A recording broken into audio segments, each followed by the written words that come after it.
Бүгін сіздерге қымыранның пайдасы туралы айтқым келіп отыр. Ұлттық тағамдарды зерттеуші мамандардың пікірінше, қымыран қазақтардың тамақтану үлгісін үздік ететін нағыз ерекше сусын. Қымыз, қымыран тіркесінде бірге қолданылатын қымыран өз алдына бірегей шөлді басатын сусын десек болады. Ол аса пайдалы, емдік қасиеті мол және тоқтық пен шөлді басады. Қымыран әр өңірде түрліше дайындалады. Біліп алатын бір жайт, қымыран шұбат емес. Ол құрамы жағынан да, дайындалу жағынан да өзгешелеу. Қымыранның негізі шұбат болғандықтан, оңтүстік өңірі қазақтары оны түйе сүті деп қолдана береді. Айта кету керек, қымыранды еліміздің оңтүстігіндегілер қымыздан немесе сиыр сүтінен де дайындаса, батыс аймақтағылар шұбатты ғана пайдаланады. Қымыранды түйе сүтінен дайындайды. Түйе сүтінде В1, В12 дәрумендерінің мөлшері өте көп. Яғни, қымыран күш-қуатыңызды арттырып, күні бойы сергек жүруіңізге ықпал етеді. Түйе сүтінің құрамы ерекше болғандықтан, кезінде ауыз бекіткен қариялар сәресіде кешке дейін тоқ жүру үшін бір тостаған қымыранды ішіп отырған. Бұған қоса, қымыран никотин, алкоголь сияқты зиянды элементтерді ағзадан тез шығарады. Әсіресе өт жолдарын тазалауда қымыран таптырмайтын ем. Қымыранның құрамында екі түрлі сүттің бар екеніне көзіміз жеткен соң, оның пайдасы да екі есе екенін түсінуге болады. Қымыранның қасиетіне бойлай алмай келе жатқанымыз, оның пайдасына жете назар аудармағанымыздан болуы керек. Ұлттық тағамдар зерттеуші мамандардың пікірінше, қымыран қазақтардың тамақтану үлгісін үздік ететін нағыз ерекше сусын. Түйе сүті қант диабеті, бүйрек, асқазан ауруларына да өте пайдалы. Ол сондай-ақ адамның иммунитетін көтеріп, ауруды бардың кез келген сырқатын емдейді. Ең бастысы, көптеген аурудың алдын алады. Сондай-ақ, Маңғыстау облысындағы түйелер жантақ деп аталатын шөппен қоректенеді.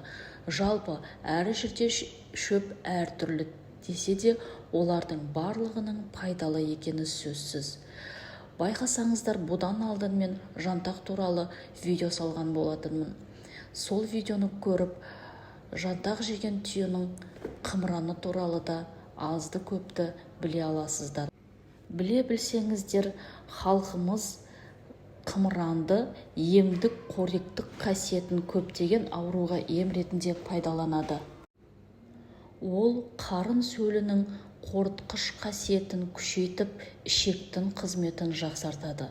Жалпы қоректік заттарға өте бай.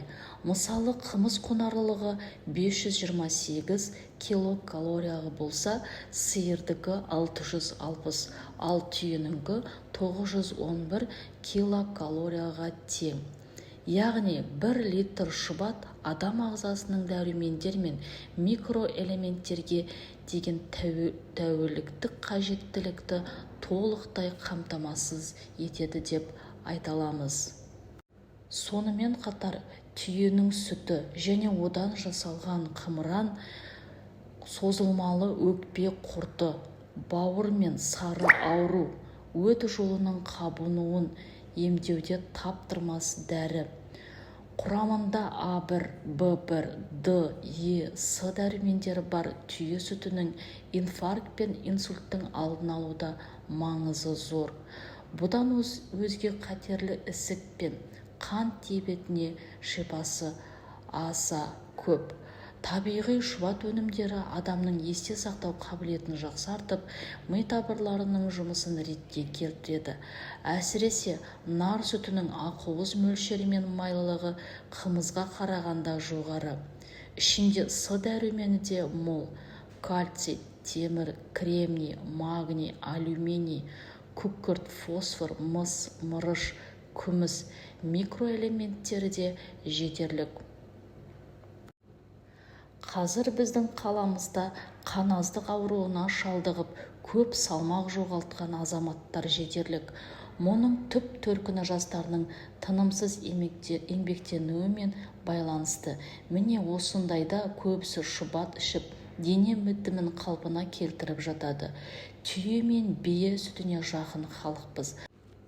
Салауатты өмір салтын ұстанудың мақсатында ақпен қоректенетін халықпыз. Қымыз, қымыран, айран болсын, жиі тұтынуды ұсынамын. Видеом ұнаса, лайк және комментария қалдырыңыздар. Сіздерге бұдан да жақсы видеоларды жасайтын боламын. Қазақша контентті қолдап, подписаться батырмасын басуды ұмытпаңыз.